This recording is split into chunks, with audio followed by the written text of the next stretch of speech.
ആളുകൾ അസോസിയേറ്റ് ചെയ്യുള്ളൂ. ഇപ്പൊ നോക്കൂ, ഇപ്പോ നമ്മൾ ഹയർ ലീഡേഴ്സിനെ കണ്ടിട്ടില്ലേ? ഇപ്പൊ ഏത് ലീഡേഴ്സ് വന്നാലും അവരെ ചുറ്റിപ്പറ്റി ധാരാളം ആളുകൾ കൂടാറില്ലേ? ലീഡേഴ്സൊക്കെ അവരെ കൂടെ കൂടാറുണ്ട്, ചുറ്റിപ്പറ്റി നിൽക്കാറുണ്ട്. ഇപ്പൊ നമ്മളൊക്കെ BOP യും GTS വന്നു കഴിഞ്ഞാൽ തന്നെ നമുക്ക് മനസ്സിലാക്കാൻ പറ്റും, ഏത് ലീഡേഴ്സ് വന്നാലും ആ ലീഡേഴ്സിന്റെ ഗസ്റ്റ് ആയിട്ട് വന്നാലും അല്ലെങ്കിൽ നിലവിൽ നമ്മളെ അപ്ലൈം ലീഡേഴ്സിനെ ചുറ്റിപ്പതിഞ്ഞുകൊണ്ട് ലീഡേഴ്സ് നിൽക്കാറുണ്ട്. പ്രോഗ്രാം കഴിഞ്ഞാലും പിന്നെ അവിടെ ചുറ്റിപ്പറ്റി നിൽക്കാറുണ്ട്. എന്തുകൊണ്ടാണെന്ന് വെച്ചാൽ ആ ലീഡേഴ്സിന്റെ ഭാഗത്തു നിന്ന് വരുന്ന പോസിറ്റീവ് ഒരു ആറ്റിറ്റ്യൂഡ് കൊണ്ടാണ്, അവരോടുള്ളൊരു പോസിറ്റീവ് മനോഭാവം കൊണ്ടാണ് നമ്മൾ അവിടെ നിൽക്കുന്നത് അല്ലെ. അപ്പൊ ഈ പോസിറ്റീവ് മനോഭാവത്തോടു കൂടി മുന്നോട്ട് പോവാ, നമ്മൾ പഠിക്കാൻ തയ്യാറാകുക, നമ്മുടെ മനോഭാവം, നമ്മുടെ ആറ്റിറ്റ്യൂഡ് നമ്മൾ മാറ്റിയെടുക്കാൻ തയ്യാറാകുക. കാരണം പല മേഖലകളിൽ നിന്നും പല കാറ്റഗറിയിൽപ്പെട്ട ആളുകളാണ് ഈ ബിസിനസ്സിലേക്ക് വരുന്നത്. അപ്പൊ അവരെ ഒക്കെ നല്ലൊരു മനോഭാവത്തോട് കൂടി കണ്ടുകൊണ്ട് ഒരേ മാലയിലെ മുത്തുകളായി കോർത്തുകൊണ്ട് വേണം നമുക്ക് ഈ ബിസിനസ്സിലായിട്ട് മുന്നോട്ട് പോകാൻ. അപ്പൊ നല്ലൊരു മനോഭാവത്തോടു കൂടി മുന്നോട്ട് പോയെങ്കിൽ മാത്രമേ നമുക്ക് ഈ ബിസിനസ് വിജയിക്കാൻ സാധിക്കുള്ളൂ. അതുപോലെ തന്നെ നല്ല ക്ഷമാശീലരായിരിക്കണം നമ്മൾ ഓരോരുത്തരും അല്ലെ. ഓരോ ലീഡേഴ്സിന്റെ ഭാഗത്തുനിന്ന് ഓരോ പ്രവർത്തനം കാണുമ്പോൾ നമുക്കൊരു പക്ഷേ ദേഷ്യമൊക്കെ വരാറുണ്ട്. പക്ഷെ എത്ര ദേഷ്യമുണ്ടെങ്കിലും അവരോട് നമ്മൾ ചിരിച്ചുകൊണ്ട് വേണം സംസാരിക്കാൻ. കാരണം അവർക്ക് നമ്മളെ ബിസിനസിന്റെ രീതി അറിയാത്തത് കൊണ്ടാണ്. പുതിയ എന്ന ആളുകളൊക്കെ ഓരോ കാര്യങ്ങൾ പറയുമ്പോൾ നമുക്ക് അത് ദേഷ്യം വരാറുണ്ട്. പക്ഷെ എങ്കിലും നമ്മൾ ഒരു ചിരിച്ച മനോഭാവത്തോടു കൂടി അവരെ കാര്യങ്ങൾ പറഞ്ഞ് മനസ്സിലാക്കി കൊടുത്തു കഴിഞ്ഞാൽ നമുക്ക് നല്ല രീതിയിൽ ബിസിനസ് ക്രിയേറ്റ് ചെയ്യാൻ സാധിക്കും. അതുപോലെ തന്നെ മനോഭാവം പോലെ തന്നെയാണ് നമ്മുടെ അടുത്തൊരു വേർഡ് വരുന്നത് കൺസിസ്റ്റൻസിയാണ്. അതായത് ആക്ഷൻ പ്ലാനിൽ വരുന്ന രണ്ടാമത്തെ ഒരു അക്ഷരം എന്ന് പറയുന്നത് C ആണ്, കൺസിസ്റ്റൻസി. എവിടെയാണ് നമ്മൾ കൺസിസ്റ്റൻസി ഫോക്കസ് ചെയ്യേണ്ടത്? ഈ ബിസിനസ്സിൽ പ്രധാനപ്പെട്ട ഒരു ഘടകമാണ് കൺസിസ്റ്റൻസി, സ്ഥിരത അല്ലെ. നമുക്ക് എന്ത് കാര്യത്തിലും ഒരു സ്ഥിരത ഉണ്ടെങ്കിലേ നമുക്ക് ഈ ബിസിനസ്സുമായിട്ട് മുന്നോട്ട് പോകാൻ, ബിസിനസ്സിൽ നല്ല ജീവിതത്തിൽ നമുക്ക് ഒരു ഉറച്ച നിലപാടുണ്ടെങ്കിൽ മാത്രമാണ് ജീവിതത്തിൽ സക്സസ് ക്രിയേറ്റ് ചെയ്യാൻ സാധിക്കുള്ളൂ. അപ്പൊ ഇവിടെ നോക്കുക, ഈ ബിസിനസ്സിൽ ഏറ്റവും നമ്മൾ പറയുന്നത് ഒരു ടാലന്റും നോളജും വെച്ചുകൊണ്ടൊന്നും ശരിക്കും ഒരു വ്യക്തിക്ക് വിജയിക്കാൻ സാധിക്കില്ല എന്ന് പറഞ്ഞത്. അതായത് കൺസിസ്റ്റന്റ് ആയിട്ടുള്ള ആക്ഷൻ ഉണ്ടെങ്കിൽ മാത്രമേ ഉള്ളൂ ഈ ഒരു ബിസിനസ്സിൽ നമുക്ക് വിജയിക്കാൻ സാധിക്കുള്ളൂ. അപ്പൊ നല്ല രീതിയിൽ കൺസിസ്റ്റന്റ് ആയിട്ട് വർക്ക് ചെയ്യണമെന്ന്, സ്ഥിരമായിട്ട് വർക്ക് ചെയ്യണമെന്നുണ്ടെങ്കിൽ എന്ത് വേണം? നമുക്കൊരു ലക്ഷ്യമാണ് അല്ലെ, ഒരു ഗോൾ സെറ്റ് ചെയ്യണമെന്നാണ് നമ്മൾ പറയാറുള്ളത്.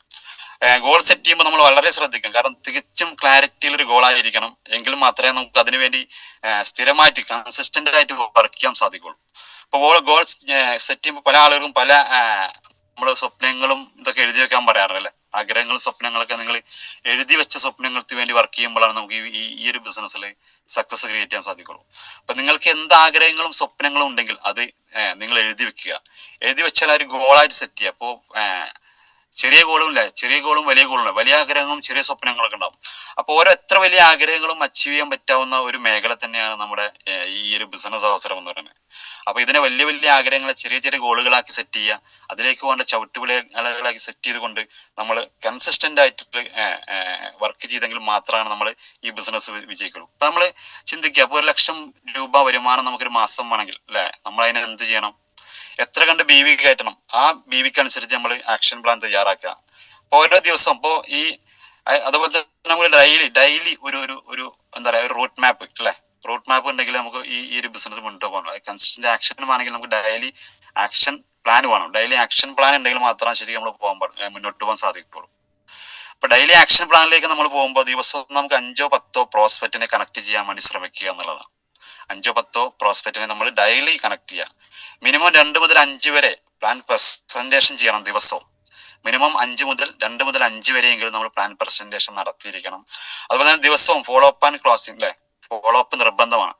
അപ്പൊ ഇന്ന് പ്ലാൻ കൊടുത്ത വ്യക്തികൾക്ക് 24 മണിക്കൂർ അല്ലെ, ഇന്നിപ്പോ ഒരു പ്രോഗ്രാമിന് കയറിയ വ്യക്തിയാണെങ്കിലും നമ്മൾ പ്ലാൻ കൊടുത്ത വ്യക്തിയാണെങ്കിലും 24 മണിക്കൂറിനുള്ളിൽ അവരെ ഫോളോ അപ്പ് ആൻഡ് ക്ലോസിംഗിലേക്ക് കൊണ്ടുവരണം വേണ്ടി നമ്മൾ ശ്രമിക്കണം. അപ്പൊ നമ്മളെ ആക്ഷൻ പ്ലാനിൽ ഒരു ദിവസം പോലും ശരിക്കും നമ്മൾ ഈ ആക്ഷൻ പ്ലാൻ മുടക്കാൻ പാടില്ല. ഇപ്പൊ ഡെയിലി നമ്മൾ ആക്ടിവിറ്റി ഇപ്പൊ നോക്കൂ, ഒരു സ്കൂളിൽ പോകുന്ന വ്യക്തിയാണ്, അല്ലെങ്കിൽ ഇപ്പൊ ഡോക്ടർ ആണെങ്കിലും എഞ്ചിനീയർ ആണെങ്കിലും ഇപ്പൊ ഡെയിലി ഇപ്പൊ ഡോക്ടറായിട്ട് MBBS ചേർന്ന് കഴിഞ്ഞാൽ അദ്ദേഹം ഡെയിലി അവരെ ആക്ടിവിറ്റിയിൽ ഏർപ്പെടുത്തിയിരിക്കണം. ഡെയിലി ക്ലാസ്സിൽ അറ്റൻഡ് ചെയ്തെങ്കിൽ മാത്രമേ ഉള്ളൂ 4-5 വർഷം കൊണ്ട് ആ വ്യക്തി ഡോക്ടറായിട്ട് മാറുള്ളൂ, അല്ലെങ്കിൽ ഡോക്ടറാകുമോ? ഒരിക്കലുമില്ല. അപ്പൊ അതുപോലെ തന്നെ നമ്മുടെ ഈ ബിസിനസ്സും നമ്മൾ ഡെയിലി ആക്ഷൻ ഉണ്ടെങ്കിൽ മാത്രമാണ് നമുക്ക് ഈ ബിസിനസ്സിൽ ഒരു സക്സസ് ക്രിയേറ്റ് ചെയ്യാൻ സാധിക്കുള്ളൂ. അപ്പൊ ഡെയിലി ആക്ഷൻ പ്ലാൻ നിങ്ങൾ ഇതൊക്കെ ചെയ്യുക. അതുപോലെ ദിവസം നിങ്ങളെ സോഷ്യൽ മീഡിയയിലൊക്കെ വാട്സപ്പും സ്റ്റാറ്റസ് ഒക്കെ ഇടാറില്ല, വാട്സപ്പിലൊക്കെ സ്റ്റാറ്റസ് ഒക്കെ ഇടാറുണ്ടല്ലോ അല്ലെ. അതിന് ഡെയിലി ഒരു ടൈം ലിമിറ്റ് വെക്കുക. ഈ സ്റ്റാറ്റസ് ഒക്കെ ഇടാനും നമ്മുടെ പ്രോഗ്രാമിന്റെ വീഡിയോസ് ഇടാനൊക്കെ ഡെയിലി ടൈം ലിമിറ്റ് വെക്കുക. നിങ്ങളുടെ സമയത്തിന് വേണ്ടി, നിങ്ങളുടെ സ്റ്റാറ്റസിന് വേണ്ടി ആളുകൾ വെയിറ്റ് ചെയ്യുന്ന ഒരു സാഹചര്യം നമുക്ക് ക്രിയേറ്റ് ചെയ്യാൻ സാധിക്കും.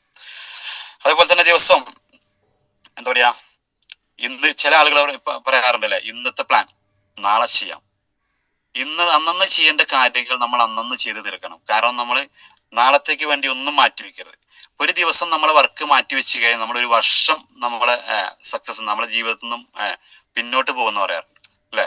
ഇപ്പൊ നമ്മൾ പറയാറുണ്ട്, ഇപ്പൊ ലീഡേഴ്സ് ഒരു സ്റ്റെപ്പ് മുന്നോട്ട് വെച്ചാൽ നമ്മുടെ ടീം 2 സ്റ്റെപ്പ് നമ്മൾ അടുത്തേക്ക് വരുമെന്ന് പറയാറുണ്ട് അല്ലെ. ഒരു സ്റ്റെപ്പ് നമ്മൾ മുന്നോട്ട് വെച്ച് കഴിഞ്ഞാൽ നമ്മുടെ ടീം 2 സ്റ്റെപ്പ് നമ്മൾ അടുത്തേക്ക് വരാറുണ്ട്.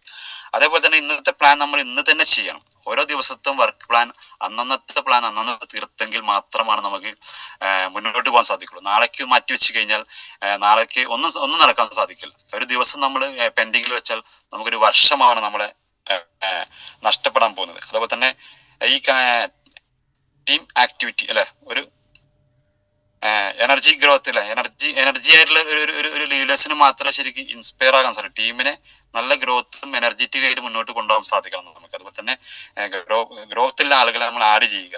അതുപോലെ തന്നെ എത്ര പ്ലാൻ പറഞ്ഞു അല്ലെ, ലാസ്റ്റ് മന്ത് ഇപ്പൊ ഒരാഴ്ചയിൽ എത്ര ആളുകളെ നമ്മൾ കണ്ടു, അത് ഓരോ വീക്കിലും നമ്മളൊരു അനലൈസിങ് നടത്തൽ നിർബന്ധമാണ്. ഇന്നിപ്പോ ഈ ആഴ്ചയിൽ ഇപ്പൊ നമുക്ക് വരുമാനത്തിന് വേണ്ടിയാണ് നമ്മൾ ഓരോരുത്തരും ഓടുന്നതെങ്കിലും ഈ ആഴ്ച നമ്മൾ എത്ര പ്ലാൻ പറഞ്ഞു, ഈ ആഴ്ച നമ്മൾ എത്ര BV ക്രിയേറ്റ് ചെയ്തു, എന്തുകൊണ്ട് നമുക്ക് ഇത്ര BV ക്രിയേറ്റ് ചെയ്യാൻ സാധിച്ചില്ല, അതിനെക്കുറിച്ച് ഒരു അനലൈസിങ് നടത്തണം. അപ്പൊ നമ്മുടെ കൂടെ പ്ലാൻ പറഞ്ഞിട്ട് എന്തുകൊണ്ടാണ് നമ്മൾ ആളുകൾ നമ്മുടെ കൂടെ അസോസിയേറ്റ് ചെയ്യാത്തത്? ചില ആളുകൾ പറയാറുണ്ട്, ഞാൻ ഒരുപാട് ആളുകൾ പറയാറുണ്ട് സാറേ, പക്ഷെ ആരും നമ്മളോട്ട് അടുക്കുന്നില്ല. അപ്പൊ എന്തുകൊണ്ടാണ് നമ്മളോട് ആളുകൾ അടുക്കാത്തതെന്ന് ചോദിച്ചു കഴിഞ്ഞാൽ വളരെ സിമ്പിൾ പ്ലാനാണ് നമ്മളത്. അപ്പൊ നമ്മൾ പ്ലാൻ പറഞ്ഞ രീതി ഒരു പക്ഷെ ശരിയായിട്ടുണ്ടായിരിക്കില്ല. അതുകൊണ്ടാണ് ആളുകൾ നമ്മളോട് അസോസിയേറ്റ് ചെയ്യാത്തത്. കാരണം ഇവിടെ നമുക്കറിയാലോ, ഉൽപ്പന്നങ്ങൾ വാങ്ങുക, ഉപയോഗിക്കുക, നല്ലതാണ്, കുറച്ച് കുടുംബങ്ങളിലേക്ക് റെക്കമെൻഡ് ചെയ്യുക, സിമ്പിൾ ബിസിനസ് ആണ്. അപ്പൊ ഇത് വേണ്ട രീതിയിൽ നമ്മൾ ആളുകൾക്ക് പറഞ്ഞു കൊടുക്കാൻ കഴിയാത്തത് കൊണ്ടാണ്, അല്ലെങ്കിൽ നമ്മൾ പറഞ്ഞത് ശരിയാവാത്തത് കൊണ്ടാണ് ഒരുപക്ഷെ ആളുകൾ നമ്മളോട് അസോസിയേറ്റ് ചെയ്യാത്തത്. അപ്പൊ നമ്മൾ ഓരോ ദിവസം ചെയ്യുന്ന വർക്ക് പ്ലാൻ എന്താണ്, നമ്മൾ ഇന്നത്തെ ചെയ്ത ആക്ടിവിറ്റി ഒന്ന് രാത്രി കിടക്കുമ്പോൾ നമ്മൾ അനലൈസ് ചെയ്യുക. എന്തൊക്കെയാണ് നമ്മുടെ പോരായ്മ, നമ്മൾ പറഞ്ഞതിൽ എന്തെങ്കിലുമൊക്കെ പോരായ്മകളുണ്ടോ. ഇനി നിങ്ങളെ കൂടെ വന്ന ലീഡേഴ്സിനോട് ചോദിക്കാം, സാറേ ഞാനിന്ന് പറഞ്ഞ കാര്യങ്ങളിൽ എന്തെങ്കിലും പോരായ്മകളുണ്ടോ, എന്തെങ്കിലും തിരുത്തേണ്ടതായിട്ടുണ്ടോ, ഉണ്ടെങ്കിൽ അത് തിരുത്തിക്കൊണ്ട് മുന്നോട്ട് പോവുക. അപ്പൊ കൂടെ വരുന്ന ലീഡേഴ്സ് നിങ്ങൾ പറയും, കാരണം അങ്ങനെയല്ല പറയേണ്ടത്, ഇങ്ങനെയാണ് പറയേണ്ടതൊക്കെ പറഞ്ഞു തരും. അപ്പൊ നമ്മുടെ സക്സസിന് വേണ്ടിയിട്ടാണ് അവർ നമ്മളോട് പറയാറുള്ളത്. അതുപോലെ തന്നെ ലീഡേഴ്സ് എന്താണോ പറയുന്നത് അതുപോലെ തന്നെ ഇപ്പൊ പ്ലാൻ പറയുമ്പോൾ തന്നെ നമ്മൾ ശ്രദ്ധിക്കാറുണ്ട്, പുതിയതായിട്ട് വന്ന വ്യക്തികളൊക്കെ 5 or 6 പ്ലാൻ അല്ലെ ലീഡേഴ്സിന്റെ ഒപ്പം ചേർന്നുകൊണ്ട് വേണം പറയാൻ.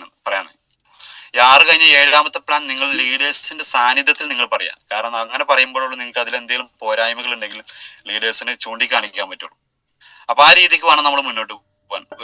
നമ്മുടെ സ്വന്തം ബിസിനസ് ആയതുകൊണ്ട് നമ്മൾ സ്വന്തമായിട്ട് എന്നാണ് നമ്മൾ പ്ലാൻ പറയാൻ തുടങ്ങുന്നത്, അന്ന് മുതലാണ് നമ്മുടെ കൂടെ ആളുകൾ അസോസിയേറ്റ് ചെയ്യാൻ സാധിക്കുള്ളൂ. അപ്പൊ നമ്മൾ അപ്ലയൻസ് ലീഡേഴ്സിനെയൊക്കെ വിളിച്ചുകൊണ്ട് നമ്മൾ പ്ലാൻ പറയാനും പ്ലാൻ പ്രസന്റേഷനൊക്കെ നമ്മൾ കൊണ്ടുപോകാറുണ്ട്. പുതിയ വ്യക്തികളെ കൊണ്ടുപോകാറുണ്ടെങ്കിലും ഇവിടെ ഒരു പുതിയതായിട്ട് വരുന്ന വ്യക്തി നമ്മളുമായിട്ട് അസോസിയേറ്റ് ചെയ്യും. നമ്മളെ പ്രൊഡക്റ്റ് കണ്ടിട്ടോ നമ്മളെ ബിസിനസ് കണ്ടിട്ടോ നമ്മളെ അപ്ലൈനെ കണ്ടിട്ടോ ഒന്നുമല്ല, നമ്മളെ കണ്ടുകൊണ്ടാണ് അല്ലെ, നിങ്ങളെന്ന വ്യക്തിയെ കണ്ടുകൊണ്ടാണ് പുതിയതായിട്ട് ആളുകൾ നമ്മളെ കൂടെ അസോസിയേറ്റ് ചെയ്യാറുള്ളത്. അപ്പൊ നമ്മുടെ ആക്ടിവിറ്റി, നമ്മുടെ പ്രസൻസ്, നമ്മുടെ ഡയലോഗ് എങ്ങനെ ഉണ്ടോ അതിനനുസരിച്ചാണ് ആളുകൾ നമ്മളോട് കൂടെ അസോസിയേറ്റ് ചെയ്തത്. നിങ്ങൾ നമ്മളെ ലീഡേഴ്സ് എന്ത് പ്ലാൻ പറഞ്ഞാലും എന്ത് മോട്ടിവേഷൻ കൊടുത്താലും ലാസ്റ്റ് പറയേണ്ടത് ആരാണ്? നമ്മളാണ്. ക്ലോസിംഗ് സെക്ഷനിൽ വരുന്നത് നമ്മളാണ്. ധൈര്യമായിട്ട് നിൽക്കൂ, നമ്മുടെ കൂടെ നിൽക്കൂ. കാരണം ഞാനില്ല എന്നുള്ള രീതിയിൽ നിങ്ങൾ സംസാരിച്ചു കഴിഞ്ഞാൽ ഏത് ആളുകളും നമ്മുടെ കൂടെ അസോസിയേറ്റ് ചെയ്യും. അതുപോലെ തന്നെ നമുക്കൊരു വ്യക്തമായിട്ടൊരു ആക്ഷൻ പ്ലാൻ, അതായത് ഒരു 90 നിങ്ങൾ ഇപ്പോൾ പല ആളുകളും ഇപ്പോൾ മാസങ്ങളായിട്ട് വന്ന ആളുകൾക്കും ഒരു ഗ്രോത്ത് ഇല്ല എന്നൊക്കെ പറയാറുണ്ട്. അപ്പൊ നിങ്ങൾ ഒരു 90 ദിവസത്തേക്കുള്ള ഒരു ആക്ഷൻ പ്ലാൻ നിങ്ങൾ തയ്യാറാക്കുക. നിങ്ങളുടെ വർക്ക് പ്ലാനിൽ ഒരു 90 ദിവസത്തേക്കുള്ള വർക്ക് പ്ലാൻ നിങ്ങൾ ഒന്ന് ചാർട്ട് ചെയ്യുക. ഈ 90 ദിവസം നിങ്ങൾ കൺസിസ്റ്റന്റ് ആയിട്ടുള്ള ആക്ഷൻ മാത്രം ചെയ്തു കഴിഞ്ഞാൽ നിങ്ങൾക്ക് വലിയ രീതിയിലുള്ള ഗ്രോത്ത് ക്രിയേറ്റ് ചെയ്യാൻ സാധിക്കും. കാരണം വീക്കിലി പ്ലാൻ, ഇപ്പോൾ ഒരു 90 ദിവസത്തേക്ക് പ്ലാൻ നമ്മൾ ടാർഗറ്റ് അല്ലെ ക്ലാരിറ്റി ചെയ്യുമ്പോൾ നമ്മൾ ആ 90 ദിവസത്തെ മാസത്തിലേക്കും വീക്കിലിയിലേക്കും കൺവേർട്ട് ചെയ്യണം. ഒരു വീക്കിലി ഇത്ര ടാർഗറ്റ് അല്ലെങ്കിൽ മന്ത്ലി ഇത്ര ടാർഗറ്റ്, ആ രീതിയിൽ വേണം നമ്മൾ ബിസിനസ് കൺസിസ്റ്റന്റ് ആയിട്ടുള്ള ആക്ഷൻ ആയിട്ട് മുന്നോട്ട് പോകണം. ഒരു ടാർഗറ്റും ഗോളും ഫോക്കസും ഉണ്ടെങ്കിൽ മാത്രമാണ് ശരിക്കും ഈ ബിസിനസ്സിൽ വിജയിക്കാൻ സാധിക്കുള്ളൂ. ഇപ്പൊ നമുക്കൊക്കെ ഓരോ ആളുകളും TC ആവണം, ATC ആവണം, DTC ആവണം എന്നൊക്കെ പറയാറുണ്ട്. പക്ഷെ എന്നാവണം എന്ന് ചോദിച്ചു കഴിഞ്ഞാൽ ഇന്നാവണം എന്നാവണം ചോദിച്ചാൽ ആവണം എന്നേ പറയാറുള്ളൂ അല്ലെ ഒട്ടുമിക്ക ആളുകളും. പക്ഷെ അതിന് നമ്മളൊരു ഡേറ്റ് കൺഫേം ചെയ്യുക, ആ ഡേറ്റിനനുസരിച്ച് നമ്മൾ ഫോക്കസ് ചെയ്ത് ടാർഗറ്റ് ചെയ്ത് വർക്ക് ചെയ്ത് കഴിഞ്ഞാൽ ഏത് റാങ്ക് നമുക്ക് അച്ചീവ് ചെയ്യാൻ സാധിക്കും. അതിന് കൺസിസ്റ്റന്റ് ആയിട്ടുള്ള ആക്ഷൻ നിർബന്ധമാണ്. ഇല്ലെങ്കിൽ നമ്മൾ ഈ ഫീൽഡിൽ നിന്ന് ഔട്ടാകും. കാരണം നമ്മൾ വന്നു കഴിഞ്ഞപ്പോൾ മൈ ലൈഫ് സ്റ്റൈൽ വന്നു കഴിഞ്ഞിട്ട് വന്നതിനെ കൊണ്ട് നമ്മളൊരു വ്യക്തി രക്ഷപ്പെടണില്ല. നമ്മുടെ ആക്ഷൻ എത്രത്തോളം ഉണ്ടോ അതിനനുസരിച്ചാണ് നമുക്ക് ഈ ഗ്രോത്ത് ഉണ്ടാവുള്ളൂ. അപ്പൊ രണ്ടാമത്തെ കാര്യം പറയുന്നത് കൺസിസ്റ്റന്റ് ആക്ഷൻ അല്ലെ. ഫസ്റ്റ് പറയുന്ന ആക്ടിറ്റ്യൂഡ്, നല്ലൊരു ആക്ടിറ്റ്യൂഡുള്ള വ്യക്തിയായിരിക്കാം. അതുപോലെ തന്നെ കൺസിസ്റ്റന്റ് ആയിട്ടുള്ള ആക്ഷൻ. അതുപോലെ തന്നെ അടുത്തൊരു അക്ഷരം പറയാൻ ടി ആണ്, ടൈം. ടൈം മാനേജ്മെന്റും ടീം വർക്കുമാണ് ഈ ഒരു ബിസിനസിന്റെ ഒരു പ്രധാനമായ കാതൽ. ടൈം മാനേജ്മെന്റ് ഒരു പ്രധാന ഘടകമാണ്. ഇപ്പൊ ടൈം മാനേജ്മെന്റിൽ നമ്മൾ ശ്രദ്ധിക്കേണ്ട ഒരു വിഷയം എന്ന് വെച്ചാൽ, ഇപ്പൊ ടീം വർക്കാണ് ചിട്ടയായ ഒരു സമീപനം. ഒരു എന്താ പറയാ, നമ്മള് ബിസിനസ്സിന് ഒരു ടൈം ലിമിറ്റ് നമ്മൾ കണക്കാക്കണം അല്ലെ. ഓരോ ദിവസവും നമ്മൾ എത്ര കണ്ട് വർക്ക് ചെയ്യുന്നു അതിന് നമ്മൾ ടൈം ലിമിറ്റ് വെച്ച് നമ്മൾ ടൈം ടേബിൾ തയ്യാറാക്കും. ഒരു ടൈം ടേബിൾ നമ്മുടെ വർക്ക് പ്ലാൻ നിർബന്ധമാണ്. നമ്മൾ ആക്ഷനിലേക്ക് ഇറങ്ങുമ്പോൾ, നമ്മുടെ വർക്കിലേക്ക് ഇറങ്ങുമ്പോൾ നമുക്ക് ടൈം ടേബിൾ നിർബന്ധമാണ്. ഇത്ര ദിവസം അല്ലെങ്കിൽ ഇത്ര സമയത്ത് ഇറങ്ങണം, ഇത്ര സമയത്ത് നമ്മൾ കയറാൻ നമുക്ക് സമയമില്ല, അൺലിമിറ്റഡ് ആണ്. പക്ഷെ എങ്കിലും ഒരു വ്യക്തിയെ കണ്ടുകൊണ്ട് നമ്മൾ ഒരു വീട്ടിൽ ചെന്നാൽ തന്നെ ഒരുപാട് സമയം ഇരുന്ന് സംസാരിച്ച് അവരെ മുഷിപ്പിക്കരുത്, വെറുപ്പിക്കരുത് അല്ലെ. ശരിക്കും 40 മിനിറ്റ് കൊണ്ട് നമ്മളെ പ്ലാൻ പ്രസന്റേഷൻ കഴിഞ്ഞിരിക്കണം. ആ വ്യക്തിയോട് നമ്മളെ ഉൽപ്പന്നങ്ങളെ കുറിച്ചും പ്രൊഡക്റ്റിനെ കുറിച്ചും ഇൻകം പ്ലാനിനെ കുറിച്ചൊക്കെ അവിടെ പറഞ്ഞ് തീർത്തിരും. 1 മണിക്കൂർ കൊണ്ടെങ്കിലും മിനിമം ഒരു വീട്ടിൽ നിന്ന് നമ്മൾ പുറത്ത് ചാടിയിരിക്കണം. കാരണം ഒരു വീട്ടിലേക്ക് നമ്മൾ ചെല്ലുമ്പോൾ അവർക്കറിയാം പല കാര്യങ്ങളും മാറ്റിവെച്ചുകൊണ്ടാണ് ഒരു പക്ഷെ നമ്മളെ കൂടെ അവർ കേൾക്കാൻ തയ്യാറാവുന്നത്.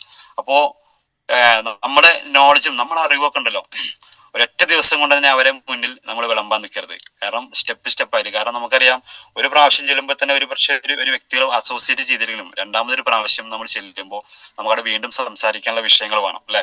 അപ്പൊ ഫസ്റ്റ് ടൈമിൽ തന്നെ എല്ലാ കാര്യങ്ങളും ബിസിനസിനെ കുറിച്ചും വരുമാനത്തെ കുറിച്ചും എല്ലാ കാര്യങ്ങളും അവരെ മുന്നിൽ നമ്മൾ അവതരിപ്പിച്ചു കഴിഞ്ഞാൽ പിന്നെ രണ്ടാമതൊരു ഫോളോ അപ്പിന് വരുമ്പോൾ നമുക്ക് വിഷയം ഉണ്ടാവില്ല, കണ്ടന്റ് ഉണ്ടാവില്ല അല്ലെ.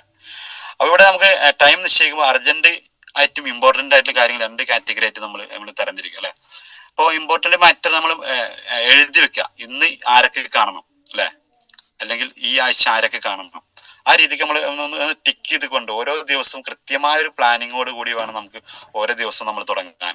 ഓരോ ദിവസത്തേക്കും നമ്മൾ കലണ്ടറിലോ മൊബൈലിലോ ഡയറിയിലൊക്കെ വർക്ക് പ്ലാനിങ് വളരെ കണ്ടീഷനായിട്ട് ശരിക്കും നമുക്ക് മിനിമം ഒരാഴ്ചക്കുള്ള വർക്ക് പ്ലാനെങ്കിലും നമ്മൾ തയ്യാറാക്കിയിട്ട് വേണം ഓരോ ലീഡേഴ്സും മുന്നോട്ട് പോകാം. ഇന്ന് എവിടെയാണ് വർക്ക് എന്ന് ചോദിച്ചു കഴിഞ്ഞാൽ വിളിക്കട്ടെ നോക്കട്ടെ എന്നല്ല പറയേണ്ടത് അല്ലെ. സാറേ ഇന്ന് വർക്ക് ഇവിടെയാണ്, നമ്മൾ ഡയറിയിൽ നോക്കി നമുക്ക് കറക്റ്റ് ആയിട്ട് പറഞ്ഞു കൊടുക്കാൻ കഴിയുന്നുണ്ടെങ്കിൽ നമുക്ക് ഒരാഴ്ചത്തെ വർക്ക് പ്ലാനിങ് നമ്മൾ തയ്യാറാക്കി ഇവിടെ മുന്നോട്ട് പോയെങ്കിൽ മാത്രമാണ് നമുക്ക് എന്ത് ചെയ്യാൻ പറ്റുള്ളൂ, ഈ ബിസിനസ്സിൽ ഗ്രോത്ത് ഉണ്ടാവുള്ളൂ. അപ്പൊ ടൈം മാനേജ്മെന്റ് വളരെ പ്രധാനപ്പെട്ട ഒരു ഘടകമാണ്. കാരണം എന്താ വെച്ച് കഴിഞ്ഞാൽ നമുക്ക് ഒരിക്കലും തിരിച്ചു കിട്ടാത്തൊരു സംഭവമാണ് എന്ത്, സമയം എന്നുള്ളത് അല്ലെ. ഇവിടെ നമ്മൾ സമയം ഇൻവെസ്റ്റ് ചെയ്യുമ്പോൾ നമ്മൾ ശ്രദ്ധിക്കേണ്ട ഒരു കാര്യമാണ് ആരുടെ കൂടെ അല്ലെ. ലീഡേഴ്സ് ഒക്കെ പറയാറുണ്ട് നല്ല ആക്ടിവിറ്റി, അതായത് നല്ല ആളുകളുടെ കൂടെ വേണം നമ്മൾ സമയം സ്പെൻഡ് ചെയ്യാൻ, അല്ലെങ്കിൽ നല്ല ആളുകൾക്ക് വേണ്ടി വേണം നമ്മൾ സമയം മാറ്റി വെക്കാനുള്ളത് അല്ലെ. അപ്പൊ ടൈം വളരെ നമുക്ക് ഒരിക്കലും തിരിച്ചു കിട്ടാത്തൊരു സംഭവമാണ് സമയം എന്ന് പറയുന്നത്. അപ്പൊ സമയം വളരെ വ്യക്തമായിട്ട് കൃത്യമായിട്ട് നമ്മൾ പാലിച്ച് മുന്നോട്ട് പോയെങ്കിൽ മാത്രമാണ് നമുക്ക് ഈ ബിസിനസ്സിൽ വിജയിക്കാൻ സാധിക്കുള്ളൂ. അപ്പൊ നിങ്ങളുടെ സമയം അധ്വാനവും നിങ്ങൾ ചെലവഴിക്കുമ്പോൾ വളരെ സൂക്ഷിച്ച് കൈകാര്യം ചെയ്യുക. അതുപോലെ തന്നെ ആക്ഷൻ പ്ലാനിൽ മറ്റൊരു വരുന്ന ഒരു വേർഡാണ് ഐ അല്ലെ, ഓ അല്ലെ. ഐ എന്ന് പറഞ്ഞാൽ ഇൻവെസ്റ്റ്മെന്റ് എന്ന് പറയാറ്. അപ്പൊ ഇൻവെസ്റ്റ്മെന്റ് ആണ് ശരിക്ക് ഈ ബിസിനസിന്റെ ഏറ്റവും പ്രധാനപ്പെട്ട ഒരു ടൂൾ അല്ലെ. ഇൻവെസ്റ്റ്മെന്റ് നമുക്ക് എന്താ അവിടെ വരുന്നത്, ഇവിടെ 0 ഇൻവെസ്റ്റ്മെന്റിൽ തുടങ്ങാൻ പറ്റാവുന്ന ഒരു ബിസിനസ്സാണ് ഡയറക്ട് സെല്ലിംഗ് എന്ന് പറയുന്ന ആശയം അല്ലെ. യാതൊരു വിധ മുതൽ മുടക്കും ഇല്ലാതെ നമ്മുടെ വീട്ടിലേക്ക് ആവശ്യമായ കുറച്ച് ഉൽപ്പന്നങ്ങൾ വാങ്ങി ഉപയോഗിച്ചുകൊണ്ട് തുടങ്ങുന്ന ഒരു ബിസിനസ്സാണ് നമ്മുടെ ഈ ബിസിനസ് അല്ലെ. അപ്പൊ ഇവിടെ നമുക്ക് ഇൻവെസ്റ്റ്മെന്റ് എന്ന് പറയുന്നത് നമ്മുടെ സമയവും അധ്വാനവുമാണ് അല്ലെ. അപ്പൊ നമ്മുടെ സമയം അധ്വാനം, അപ്പൊ നമ്മുടെയൊക്കെ വീട്ടിലേക്ക് ആവശ്യമായ കുറച്ച് ഉൽപ്പന്നങ്ങൾ എടുത്തുകൊണ്ട് സ്റ്റാർട്ട് ചെയ്യുന്ന ബിസിനസ്സിൽ നമുക്കിവിടെ ഇൻവെസ്റ്റ്മെന്റ് വരുന്ന ഒന്ന് നമുക്ക് ടൂൾസ് ആൻഡ് ഡ്രസ് കോഡ് അല്ലെ. ഈ ബിസിനസ്സിന് ആവശ്യമായ ഡ്രസ് കോഡ് നമ്മൾ നിർബന്ധമായിട്ട് നമ്മൾ കരുതണം. കാരണം പല മേഖലകളും പല ആളുകൾക്കും പല ജോലിക്കാർക്കും പല രീതിയിലുള്ള ഡ്രസ് കോഡാണ് നമ്മൾ കാണുന്നത്, യൂണിഫോം കാണാറില്ല. ഒരു നെറ്റ്വർക്കുകാരുടെ യൂണിഫോം, അവന്റെ ഡ്രസ് കോഡ് കണ്ടാൽ അറിയാം അവൻ ഒരു നെറ്റ്വർക്ക് ബിസിനസ്സുകാരനാണെന്ന് നമുക്ക് പല ആളുകളെയും കണ്ടാൽ തന്നെ ഓട്ടോമാറ്റിക് മനസ്സിലാക്കാൻ സാധിക്കും അല്ലെ. ഇപ്പൊ ഒരു പോലീസുകാരനെ കണ്ടാൽ അല്ലെ, ഒരു യൂണിഫോം പോലീസുകാരനാണെങ്കിൽ അദ്ദേഹത്തിന്റെ യൂണിഫോം കണ്ടാൽ നമുക്ക് മനസ്സിലാക്കാൻ സാധിക്കും. അതുപോലെ തന്നെ ഡോക്ടറെ കണ്ടാൽ അല്ലെ, ഒരു വക്കീലിനെ കണ്ടല്ലോ അവരുടെ ഡ്രസ് കോഡ് കണ്ടാൽ തന്നെ അവർ എന്ത് ജോലിയാണ് ചെയ്യുന്നത് നമുക്ക് മനസ്സിലാക്കാൻ സാധിക്കും. അതുപോലെ തന്നെ നമ്മളെ ഈ ബിസിനസ്സിന് ആവശ്യമായിട്ടുള്ള നമ്മുടെ ഡ്രസ് കോഡ്, ഇപ്പോൾ ലേഡീസ് ആണെന്ന് വെച്ചാൽ നല്ല രീതിയിൽ വസ്ത്രം ധരിക്കുക, ജെൻസ് ആണെങ്കിൽ ഒന്ന് ഇൻഷേർഡൊക്കെ ചെയ്ത് ഷൂവും ഇൻഷേർഡൊക്കെ ചെയ്തുകൊണ്ട് വളരെ മാന്യമായിട്ടൊരു ഒരു ഡ്രസ് കോഡ്, അതാണ് നമ്മുടെ ഒരു ഇൻവെസ്റ്റ്മെന്റ് പറയുന്നത്. പിന്നെ നമുക്ക് വേണ്ട ടൂൾസ് അല്ലെ, ഈ ബിസിനസ്സിന് ആവശ്യമായ കുറച്ച് ടൂൾസ്, അതൊക്കെ തന്നെയുള്ളൂ നമുക്ക് ഇതിൽ വരുന്ന ഇൻവെസ്റ്റ്മെന്റ്. കാരണം ടൂൾസിൽ നമുക്ക് ഉൾപ്പെടുത്തേണ്ട കാര്യങ്ങൾ എന്താ വെച്ച് കഴിഞ്ഞാൽ നമുക്ക് നല്ല രീതിയിൽ നല്ലൊരു ബാഗ് വേണം. ബാഗിൽ മിനിമം ഒരു 5000 രൂപയുടെ പ്രൊഡക്റ്റുകൾ നമ്മൾ കരുതിയിരിക്കണം. അതുപോലെ തന്നെ കിറ്റിൽ വേണ്ട സാധനങ്ങൾ പ്രൊഡക്റ്റ് ബുക്ക് വേണം, പ്ലാൻ ബുക്ക് വേണം, ബ്രൗഷർ വേണം, പിന്നെ എന്ത് വേണം, നല്ലൊരു അടിപൊളി പേന വേണം. അതേപോലെ തന്നെ ഓർഡർ ഫോം വേണം, ജോയിന്റ് ഫോം വേണം. ഇതൊന്നും ഇപ്പോഴും ഞാൻ ശ്രദ്ധിക്കാറുണ്ട്, പല ലീഡേഴ്സിന്റെ കൂടെ വർക്കിന് പോകുമ്പോഴും അവരുടെ കയ്യിലൊന്നും ഈ സാധനം ഇല്ല എന്നുള്ളതാണ്. സാറ് ഒരു വൈറ്റ് പേപ്പർ തരും എന്ന് പറഞ്ഞാൽ അവരുടെ കയ്യിൽ വൈറ്റ് പേപ്പർ ഉണ്ടാവാറില്ല അല്ലെ. ജോയിന്റ് ഫോം ഉണ്ട് വെച്ച് ജോയിന്റ് ഫോം ഉണ്ടാവാറില്ല, ഓർഡർ ഫോം ഉണ്ട് വെച്ച് ഓർഡർ ഫോം ഉണ്ടാവാറില്ല. അപ്പൊ നമ്മളൊരു ബിസിനസ്സിന്, നമ്മളൊരു പണിക്ക് ഇറങ്ങുമ്പോൾ നമുക്ക് പണി ആയുധങ്ങൾ ഇല്ലെങ്കിൽ ആ പണിയെടുക്കാൻ സാധിക്കുമോ? ഇല്ല അല്ലെ. ഇപ്പൊ നോക്കൂ, ഒരു സാധാരണ കൂലിപ്പണി മേഖലയിൽ തന്നെ ആണെങ്കിലും ഒരു വീട്ടിലേക്ക് ഒരു വ്യക്തിയെ പണിക്ക് വിളിച്ചു കഴിഞ്ഞാൽ അവർക്ക് പണിയെടുക്കാൻ ആവശ്യമായ ടൂൾസ് അവർ കയ്യിൽ കരുതാറുണ്ട്. അല്ലെങ്കിൽ അവർ വേണ്ട രീതിയിൽ അവർക്ക് അവരുടെ വർക്ക് അല്ലെങ്കിൽ അവരുടെ പണി നല്ല രീതിയിൽ മുന്നോട്ട് പോകാൻ സാധിക്കില്ല. കാരണം ഒരു വീട്ടിൽ വന്ന് അവർക്ക് കൊടുക്കുന്ന ആയുധങ്ങൾ ഒരു പക്ഷെ അവർക്ക് പണിയെടുക്കാൻ സാധിക്കാത്ത രീതിയിലുള്ള ആയുധങ്ങളായിരിക്കും അവർ കൊടുക്കുക. പക്ഷെ അവരുടെ ജോലിക്ക് ആവശ്യമായ ടൂൾസ് അവരുടെ കയ്യിലുണ്ടെങ്കിൽ അവർക്ക് വളരെ സിമ്പിൾ ആയിട്ട് അവരെ ജോലി ചെയ്ത് തീർക്കാൻ സാധിക്കും. അതേപോലെ തന്നെയാണ് നമ്മുടെ ബിസിനസ്സിന് ആവശ്യമായ ടൂൾസ് നിങ്ങളുടെ കയ്യിൽ വേണം. കാരണം നമ്മുടെ ഓൺ ബിസിനസ് ആണ്. നമുക്ക് നമ്മുടെ കയ്യിൽ ടൂൾ ഉണ്ടെങ്കിൽ നമുക്ക് ഏത് സമയത്തും എടുത്ത് പ്രയോഗിക്കാൻ സാധിക്കുള്ളൂ അല്ലെ. നമ്മൾ എവിടെ പോകുമ്പോഴും നമ്മുടെ ടൂൾ കിറ്റ് നമ്മുടെ കൂടെ വേണം. കാരണം എപ്പോഴും ഏത് വ്യക്തികളെ നമുക്ക് കാണാം, ഏത് സമയത്തും നമുക്കൊരു ഈ അവസരം പരിചയപ്പെടുത്താൻ നമുക്ക് ആളുകളെ നമ്മുടെ മുന്നിലേക്ക് വരിക എന്ന് പറയാൻ പറ്റില്ല. അപ്പൊ ഏത് സമയത്തും നമ്മുടെ പ്രൊഡക്റ്റും അതുപോലെ തന്നെ ബ്രൗഷറൊക്കെ നമ്മുടെ കയ്യിൽ വേണം. കാരണം ഇപ്പോൾ ബസ്സിൽ യാത്ര ചെയ്യുമ്പോഴും ഒരു എങ്ങോട്ട് പോകുമ്പോൾ പുതിയ പുതിയ ആളുകളെ നമ്മൾ കാണുമ്പോൾ അവരെ പരിചയപ്പെടുത്തുമ്പോൾ നിങ്ങൾ എന്താ ചെയ്യുന്നത്, എന്താണ് ബിസിനസ് എന്ന് പറഞ്ഞ് പരിചയപ്പെടുത്തുമ്പോൾ ഒരു പ്രൊഡക്റ്റ് തരുന്ന സാമ്പിൾ നോക്കട്ടെ എന്ന് പറഞ്ഞാൽ നമ്മുടെ കയ്യിൽ കൊടുക്കാൻ ഉൽപ്പന്നങ്ങൾ വേണം. ശരിക്കും മിനിമം ഒരു പ്ലാൻ പ്രസന്റേഷൻ ഒരു വ്യക്തിയുടെ അടുത്തേക്ക് നമ്മൾ പോകുമ്പോൾ നമ്മുടെ കയ്യിൽ മിനിമം 5000 രൂപയുടെ ഉൽപ്പന്നങ്ങളും വേണമെന്നാണ് പറയാറ്. കാരണം എന്ന് വെച്ച് കഴിഞ്ഞാൽ ഒരു വ്യക്തി ഒരു ഉൽപ്പന്നം ചോദിച്ചു കഴിഞ്ഞാൽ നമ്മൾ ധൈര്യമായിട്ട് എടുത്തു കൊടുക്കണമെന്നുണ്ടെങ്കിൽ നമ്മുടെ കയ്യിൽ പ്രൊഡക്റ്റ് വേണം. അതിനാണ് നമ്മൾ ലീഡേഴ്സ് നമ്മൾ പറയാറ്, നിങ്ങൾ ബിസിനസ് സ്റ്റാർട്ട് ചെയ്യുകയാണെങ്കിൽ ഒരു ഹോം ഷോപ്പിൽ ഒരു 35,000 രൂപയുടെ ഉൽപ്പന്നങ്ങളൊക്കെ എടുത്തുകൊണ്ട് നിങ്ങൾ ബിസിനസ് സ്റ്റാർട്ട് ചെയ്യും അങ്ങനെ പറയാറുള്ളത്. കാരണം നമ്മുടെ കയ്യിൽ സ്റ്റോക്ക് ഉണ്ട്. ഇപ്പൊ ഒരു വ്യക്തി ഒരു ഉൽപ്പന്നം ചോദിച്ചിട്ട് ഇല്ല എന്ന് പറഞ്ഞാൽ പിന്നെ അദ്ദേഹത്തിന് ആ ഉൽപ്പന്നം പിന്നെ വേണ്ടിവരില്ല അല്ലെ. അപ്പൊ നമ്മളെ ഇൻവെസ്റ്റ്മെന്റ് എന്ന് പറയുന്നത് ഇതൊക്കെ കുറച്ച് ഉൽപ്പന്നങ്ങൾ, നമ്മുടെ ഡ്രസ് കോഡ്, അതുപോലെ തന്നെ നമ്മുടെ സമയവും അധ്വാനം അല്ലെ. ഇവിടെ നമ്മൾ ശ്രദ്ധിക്കേണ്ട കാര്യം നമുക്ക് ഒരിക്കലും നഷ്ടപ്പെടല്ല, ഒരിക്കലും തിരിച്ചു കിട്ടാത്തൊരു ഘടകം എന്ന് പറയുന്നത് നമ്മുടെ സമയം തന്നെയാണ്. അപ്പൊ ഈ സമയം നമ്മൾ ഇൻവെസ്റ്റ് ചെയ്യുമ്പോൾ ശരിയായ ആളുകളിലൂടെ നമ്മൾ ഇൻവെസ്റ്റ് ചെയ്യാൻ ശ്രമിക്കുക എന്നുള്ളതാണ്. ഒരു വ്യക്തിയുടെ കൂടെ മിനിമം 3 മാസമൊക്കെ നമ്മൾ സ്പെൻഡ് ചെയ്യാൻ പാടുള്ളൂ. 3 മാസം കൊണ്ട് അറിയാം ആ വ്യക്തിയുടെ ക്യാരക്ടർ എന്താണ്, അയാൾ ബിസിനസ് ചെയ്യാൻ വന്ന ആളാണോ അതോ വെറുതെ എന്റർടൈൻമെന്റ് വന്ന ആളാണോ ഒക്കെ നമുക്ക് ഒരു 2-3 മാസം അദ്ദേഹത്തിന്റെ കൂടെ വർക്ക് ചെയ്യുമ്പോൾ നമുക്ക് മനസ്സിലാക്കാൻ സാധിക്കും. അപ്പൊ ശരിയായ ആളുകളിലേക്ക് നിങ്ങൾ ഫോക്കസ് ചെയ്തുകൊണ്ട് നിങ്ങളുടെ സമയം ഇൻവെസ്റ്റ് ചെയ്തെങ്കിൽ മാത്രമാണ് നമുക്ക് ഈ ബിസിനസ്സിൽ നമുക്ക് മുന്നോട്ട് പോകാൻ സാധിക്കുള്ളൂ. അതുപോലെ തന്നെ മറ്റൊരു ഘടകം എന്ന് പറയുന്നത് ആക്ഷനിൽ വരുന്നത് അല്ലെ, ഓപ്പർച്യൂണിറ്റി എന്ന് പറഞ്ഞാൽ എന്താ, നമ്മുടെ കയ്യിൽ കിട്ടിയിരിക്കുന്നത് മഹത്തായിട്ടുള്ളൊരു ഓപ്പർച്യൂണിറ്റിയാണ്. ഇപ്പോഴും ആളുകൾക്ക് നമ്മുടെ കയ്യിൽ കിട്ടിയ ഓപ്പർച്യൂണിറ്റിയുടെ വില അല്ലെങ്കിൽ ഇതിന്റെ സാധ്യത ഇപ്പോഴും ഒട്ടുമിക്ക ആളുകൾക്ക് മനസ്സിലായിട്ടില്ല എന്നുള്ളതാണ്. കാരണം നമുക്കറിയാം ഡയറക്ട് സെല്ലിംഗ് എന്ന് പറയുന്ന ആശയം ഇന്ന് ലക്ഷക്കണക്കിന് ആളുകൾ അല്ലെ, 170 രാജ്യങ്ങളിലായിട്ട് ലക്ഷക്കണക്കിന് ആളുകളെ ജീവിതം മാറ്റിമറിച്ച അല്ലെങ്കിൽ മാറ്റിമറിച്ചുകൊണ്ടിരിക്കുന്ന ഒരു വ്യവസായ ശൃംഖലയാണ് ഡയറക്ട് സെല്ലിംഗ് എന്ന ആശയം. അതിൽ തന്നെ ഇന്ന് നമ്പർ 1 കമ്പനിയായിട്ടാണ് നമ്മൾ ഇന്ന് ലോകോത്തര നിലവാരമുള്ള നമ്പർ 1 കമ്പനിയുമായിട്ടാണ് നമ്മൾ അസോസിയേറ്റ് ചെയ്തിട്ടുള്ളത്. അപ്പൊ ഈ ഒരു ഓപ്പർച്യൂണിറ്റി നമ്മുടെ കയ്യിൽ കിട്ടിയിട്ടുണ്ടെങ്കിൽ നമ്മളത് വേണ്ട രീതിയിൽ ഉപയോഗിച്ചിട്ടില്ലെങ്കിൽ അല്ലെ എന്താ ചെയ്യാ, നമുക്ക് വേണ്ട രീതിയിൽ സക്സസ് ചെയ്യാൻ പറ്റില്ല. അപ്പൊ നമ്മൾ എന്നും ദൈവത്തോട് പ്രാർത്ഥിക്കാറുണ്ട്, ദൈവമേ എനിക്ക് നല്ല നല്ല എന്റെ നല്ല നല്ല കാര്യങ്ങൾ ചെയ്തു തരണേ, അല്ലെങ്കിൽ എന്റെ ജീവിതത്തിൽ ഇന്ന ആവശ്യങ്ങളുണ്ട് അല്ലെ, അത് നടത്തി തരണേ, അങ്ങനെ ചെയ്യണ്ടേ ഇങ്ങനെ ചെയ്യണേ ഒക്കെ പറയാറുണ്ട്. ഇപ്പൊ ദൈവത്തെ സംബന്ധിച്ച് ഒരു കുട്ടിച്ചാക്കിൽ പണമായിട്ടും പൈസ ആയിട്ടും നമുക്ക് തരാൻ സാധിക്കില്ല. ഓരോ ഓപ്പർച്യൂണിറ്റികൾ നമ്മൾ മുന്നിലേക്ക് ഇട്ട് തരും അല്ലെ. ആ കിട്ടിയ ഓപ്പർച്യൂണിറ്റി എടുത്തുകൊണ്ട് ഓടുന്ന വ്യക്തികളാണ് ശരിക്കും ജീവിതത്തിൽ വിജയിക്കാറുള്ളത്. ഇപ്പൊ നോക്കൂ, ഈ അവസരങ്ങൾ നമുക്ക് ഇട്ട് തന്നാൽ തന്നെ ഇപ്പൊ നമ്മുടെ ഈ ബിസിനസ് അല്ലെ, ഈ ബിസിനസിനെ കുറിച്ച് പറയുമ്പോൾ ഇത് ശരിക്കും റിലേ ഓട്ടമാണ്, റിലേ മത്സരമാണ് ഈ ഒരു ബിസിനസ്. നമ്മുടെ കയ്യിലെ റിലേ ഓട്ടം കണ്ടല്ലേ, റിലേ മത്സരം കണ്ടല്ലേ, ഒരു ബാറ്റിന് കയ്യിൽ പിടിച്ചുകൊണ്ട് ഓടുന്ന ആളുകളല്ലേ, ആ ബാറ്റിന് കൈമാറിക്കൊണ്ട് അടുത്ത വ്യക്തി ഓടും അല്ലെ, ഒരു ടീം വർക്കാണ് അവിടെ വിജയിക്കുന്നത്. അതേപോലെ തന്നെ ഒരു ടീം വർക്കിന്റെ ഒരു ബിസിനസ്സാണ് നമ്മുടെ ഈ ഓപ്പർച്യൂണിറ്റി എന്ന് പറയുന്നത്.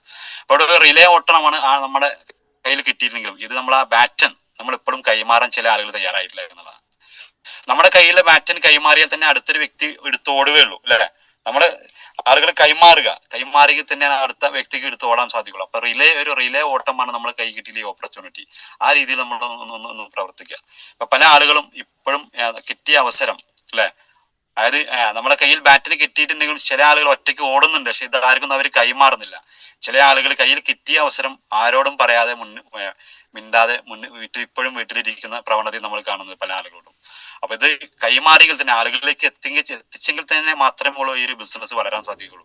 അപ്പൊ നിങ്ങൾ ശ്രദ്ധിക്കേണ്ട ഒരു വിഷയം എന്താണ്, നമ്മുടെ കയ്യിൽ കിട്ടിയ ഈ അവസരം പരമാവധി ഈ ഓപ്പർച്യൂണിറ്റി ഒരുപാട് ആളുകളിലേക്ക് നമ്മൾ കൈമാറുക. അതുപോലെ തന്നെ ഇപ്പൊ ഈ ഓപ്പർച്യൂണിറ്റിയെ കുറിച്ച് പറയുമ്പോൾ അതിൽ വേറെ കുറച്ച് കാര്യങ്ങൾ നിങ്ങളോട് സംസാരിക്കാൻ ആഗ്രഹിക്കുകയാണ്. ഈ അവസരം നമ്മൾ പല വ്യക്തികളോടും പറയാൻ പോകുമ്പോൾ അല്ലെ, ഇപ്പോ പല വ്യക്തികളും കാണുന്നുണ്ട്, നിങ്ങള് ഒരു ഐഡിയ അടിക്കി അല്ലെ, ഇതിലും ചേരി കുറച്ച് ആളുകളെ ചേർക്കി, ഈ രീതിയിലൊക്കെ സംസാരിക്കാറുണ്ട്. പക്ഷെ ഇങ്ങനെയൊക്കെ സംസാരിച്ചു കഴിഞ്ഞാൽ നമുക്കറിയാം, ഇപ്പൊ ഒരുപാട് നെറ്റ്വർക്ക് കമ്പനികൾ നമ്മുടെ നാട്ടിൽ വന്ന് ഒരുപാട് ആളുകൾ പണവും മാനവും ഒക്കെ നഷ്ടപ്പെട്ട ഒരു മേഖല തന്നെയാണ് ഡയറക്ട് സെല്ലിംഗ് എന്നുള്ള വ്യവസായം. പക്ഷെ ഈ രീതിയിലൂടെ ഒക്കെ സംസാരിച്ചു കഴിഞ്ഞാൽ ഒരുപക്ഷെ ആളുകൾ നമ്മളുമായിട്ട് അസോസിയേറ്റ് ചെയ്യാറില്ല. അപ്പൊ ഇവിടെ നമ്മൾ ചെയ്യുന്നത് വെച്ചാൽ നമ്മുടെ ഉൽപ്പന്നമാണോ നമ്മൾ ശരിക്കും നമ്മൾ പരിചയപ്പെടുത്തുന്നത് അല്ലെ. നിങ്ങൾ കുറച്ച് ഉൽപ്പന്നങ്ങൾ എടുത്ത് ഉപയോഗിക്കും, ഈ വാങ്ങിയ ഉൽപ്പന്നം നിങ്ങൾ കുറച്ച് കുടുംബങ്ങളിലേക്ക് റെക്കമെൻഡ് ചെയ്യും, ഈ അവസരം കുറച്ച് കുടുംബങ്ങൾ റെക്കമെൻഡ് ചെയ്യും. ആ രീതിക്ക് സംസാരിക്കുക. നിങ്ങൾ നമ്മളെ കൂടെ ചേരും, നിങ്ങൾ താഴെ രണ്ടാളുകളോ നിങ്ങൾക്ക് അത്ര കിട്ടും ഇത്ര കിട്ടും, ആ രീതിയിലൊന്നും സംസാരിക്കേണ്ട. പിന്നെ അവിടുത്തെ ഓരോ സിറ്റുവേഷൻ അനുസരിച്ച് നിങ്ങൾ ടോപ്പിക്ക് മാറ്റാൻ സാധിക്കും എന്നുള്ളതാണ്. അപ്പൊ നമ്മൾ എവിടെ ചെന്നാലും അവിടുത്തെ സിറ്റുവേഷൻ അനുസരിച്ച് വേണം നമ്മൾ സംസാരിക്കാൻ. അപ്പൊ രണ്ടും ഒരു വർക്കിന് പോകുമ്പോൾ എന്തായാലും ഒരു അപ്ലൈനും ഒരു ഡൗൺലൈൻസും ഉണ്ടാവും അല്ലെ. അപ്പൊ അപ്ലൈൻസും ഡൗൺലൈൻസും ഒരുമിച്ച് പോകുമ്പോൾ തന്നെ ഒരു കാര്യം നമ്മൾ പറഞ്ഞ് ക്ലാരിറ്റി വെച്ച കാര്യങ്ങൾ പിന്നെ അതിനെ അവരെ ഡീമോട്ടിവേഷൻ നമ്മൾ അവരെ ശ്രമിക്കരുത്. അതിന്റെ എന്താ പറയാ, അതിനോട് ചേർന്നിട്ട് വേണം നമ്മൾ, അതിനോട് അസോസിയേറ്റ് ചെയ്ത് കാണും നമ്മൾ അടുത്ത കാര്യം നമ്മൾ ആ ലീഡേഴ്സിനോട് സംസാരിക്കണം. അപ്പൊ ലീഡർ പറഞ്ഞ കാര്യം തന്നെയാണെങ്കിലും സാറ് പറഞ്ഞ പോലെ തന്നെ ഇങ്ങനെയല്ല സാറേ എന്നുള്ള രീതിക്ക് വേണം നമ്മൾ തുടങ്ങാം. അതേപോലെ തന്നെ ഇപ്പോൾ ഈ ഓപ്പർച്യൂണിറ്റി മീറ്റിംഗ് അല്ലെ, നമ്മളൊക്കെ പല മീറ്റിംഗിലും നമ്മൾ പങ്കെടുക്കാറുണ്ട്, BOP അതുപോലെ തന്നെ GTS പോലെ പ്രോഗ്രാം. അപ്പോൾ ഈ GTSലും ഈ ഓപ്പർച്യൂണിറ്റി മീറ്റിംഗ് പുതിയൊരു വ്യക്തികളെ നമ്മൾ പരിചയപ്പെടുത്താൻ വരുമ്പോൾ അല്ലെങ്കിൽ ഒരു പ്രോഗ്രാമിലേക്ക് നമ്മൾ വരുമ്പോൾ നമ്മൾ ലീഡേഴ്സ് പാലിക്കേണ്ട കുറച്ച് മര്യാദകളുണ്ട്. ഇപ്പൊ ഒരു പ്രോഗ്രാമിൽ കയറി കഴിഞ്ഞാൽ അല്ലെ, എല്ലാം പ്രോഗ്രാമുകൾ കാണിക്കാറ് നമ്മൾ മിനിമം നമ്മുടെ മൊബൈൽ ഫോൺ സ്വിച്ച് ഓഫ് ചെയ്യുക അല്ലെങ്കിൽ സൈലന്റ് മോഡൽ ആക്കുക എന്നുള്ളത് അല്ലെ. ഇപ്പൊ നമ്മുടെ ജീവിതത്തിൽ വിജയിക്കണം എന്ന ആഗ്രഹമായിട്ടാണ് ഈ ബിസിനസ്സിൽ വന്നിട്ടുള്ളത്. പക്ഷെ 1-2 മണിക്കൂർ പ്രോഗ്രാം പോലും നമ്മൾ ഈ മൊബൈൽ ഫോൺ എന്ന ഒരു വസ്തു അല്ലെ, അത് പ്രോഗ്രാം ഹാളിൽ കയറി കഴിഞ്ഞാൽ നിങ്ങൾ എന്ത് പ്രോഗ്രാമിന് കയറിയാലും ഹോളിൽ കയറി കഴിഞ്ഞാൽ നിങ്ങൾ സ്വിച്ച് ഓഫ് ആക്കുക അല്ലെങ്കിൽ സൈലന്റ് ആക്കുക. തന്നെയുമല്ല ആ പ്രോഗ്രാം കഴിയുന്നത് വരെ നിങ്ങൾ മൊബൈൽ ഫോൺ എടുക്കരുത്. കാരണം പല ലീഡേഴ്സിനെ ഞാൻ കണ്ടിട്ടുണ്ട്, പ്രോഗ്രാമിന്റെ ഇടയ്ക്ക് കോളുകൾ വരും, ആ കോൾ എടുത്തുകൊണ്ട് അവര് ഹോളിലൂടെ അങ്ങോട്ടും ഇങ്ങോട്ടും നടക്കുന്ന പ്രവണത കാണാറുണ്ട്. ആ രീതിയൊക്കെ നമ്മൾ മാറ്റിയെടുക്കണം. കാരണം ഇവിടെ നമ്മുടെ കൂടെ വന്ന ആളുകളും ഇത് തന്നെയാണ് കാണുക അല്ലെ, നമ്മളെ വിശ്വസിച്ച് വന്ന ആളുകളും ഇത് തന്നെയാണ് കാണുക. അപ്പൊ ഇവിടെ ഒരു ഫോൺ ബെല്ലടിച്ചാൽ അതിന്റെ റിയാക്ഷൻ ആർക്കുണ്ടാകുക, നമുക്ക് അടുത്തിരിക്കുന്ന ആളുകൾക്ക് ഒരു പക്ഷേ അത് അരോചകമായിരിക്കും.